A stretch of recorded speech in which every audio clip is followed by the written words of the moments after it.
ओमी उनके नाती 501 रुपए से स्वागत करते हैं। भगवान खुश बनाए रखे, सभी मनोकामनाएं पूरी हो, धन दौलत से भंडार भरे रहे।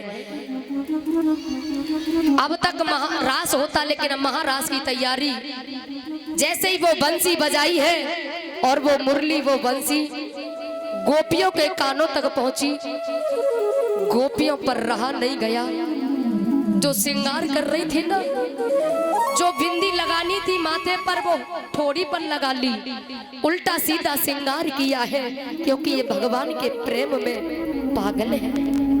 महाराज, किसी किसी के घर वालों ने रोकना चाहा, नहीं जाओगी तुम, लेकिन उन्होंने कहा तुम्हें ये शरीर चाहिए ना, इस शरीर से तुम्हें लगाव है ना, ये लो शरीर रखा है तुम्हारा, स्थूल शरीर, जो कि शरीर 3 प्रकार का होता है, स्थूल, सूक्ष्म, कारण।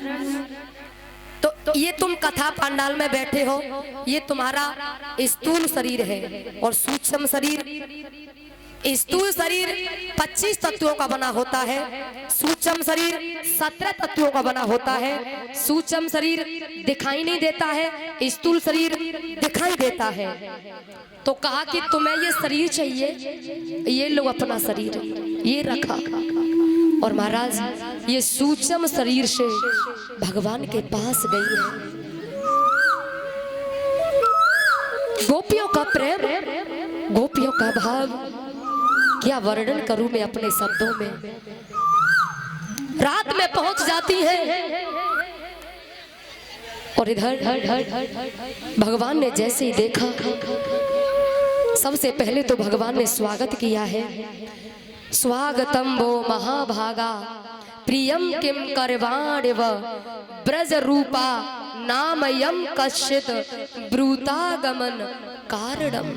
मैं स्वागत करता हूं सभी गोपियों का, लेकिन अपने अपने पतियों को छोड़कर रात्रि में एक पराये पुरुष के पास आना ठीक नहीं है, वर्जित है।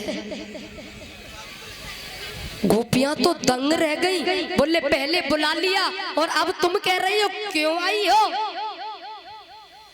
बोले पराये पुरुष के पास रात में जाना स्त्री के लिए ठीक नहीं है। मातर पितर पुत्रा भ्रातर यतश्चव, तुम्हारे माता पिता, तुम्हारे पति पुत्र राह देख रहे होंगे, रात्रि में आना ठीक नहीं है। गोपी तो आश्चर्य में पड़ गई, क्या कह रहे हो भगवान, एक बात बताओ प्रभु, और हमारे प्रश्न का उत्तर देना। हाँ पूछो, क्या पूछना है भगवान। पति पत्नी घर में प्रेम से रहते हैं और पत्नी पतिव्रता है, पति से बहुत प्रेम करती है, क्योंकि पतिव्रता है, प्रेम तो करती है, लेकिन भगवान घर गृहस्थी में धन दौलत की जरूरत होती है, क्योंकि गृहस्थी धन बिना चलती नहीं है, खाने पीने की व्यवस्था करनी पड़ती है।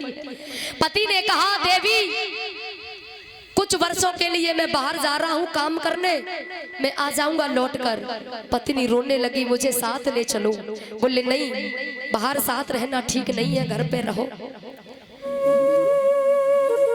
तुम्हें याद आएगी तो एक काम करो, ये लो फोटो, इस फोटो की पूजा कर लेना और समझ लेना कि मेरी ही सेवा हो रही है, ठीक है। भगवान वो पति देव उसके चले गए, फोटो की रोजाना पूजा करती है। बरसों बाद उसका पति आ गया और दरवाजे पर आकर के कुंडी खटखटाता है, दरवाजा खटखटाता है और वो उस समय उस फोटो की पूजा कर रही होती है। बात बताओ भगवान, उस समय उस पत्नी को फोटो की पूजा करनी चाहिए या फिर असली पति के पास जाके दरवाजा खोल देना चाहिए? तो भगवान ने कहा जब असली आ गया है तो नकली की जरूरत क्या है। तो गोपी बोली ये दुनिया नकली है, अगर असली है तो आप हैं।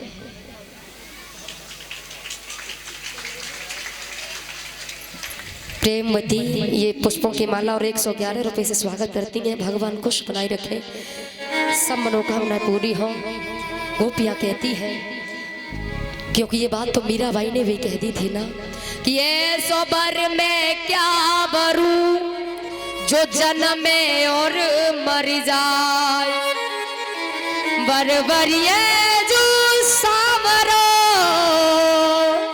मेरो चूड़ी लो अमर हुई जा। सच्चे पति तो आप है भगवान। भगवान गोपियों के प्रेम को देख करके भावुक हो गए। महाराज की तैयारी, जैसे ही तैयारी होने लगी, पार्वती जी आज महारास में शामिल होने जैसे ही तैयार हुई तो भोले बाबा बोले, देवी कहाँ जा रही हो? बोले महारास में। बोले महारास में जा रही हो तो अकेली जा रही हो? मैं भी तो साथ चलूंगा। बोले पुरुषों का जाना वहां वर्जित है, पुरुष नहीं जा सकते। बोले नहीं मुझे जाना है। अच्छा जाना है तुम्हें? तो बोले बाबा ये रूप तुम्हें बदलना पड़ेगा। क्या करना पड़ेगा? भगवान के लिए तो मुझे कुछ भी करना पड़े मैं करूंगा। तो सुनो क्या करना है तुम्हें? पार्वती जी कहने लगी भोले बाबा कि एक लहरेदार चूनर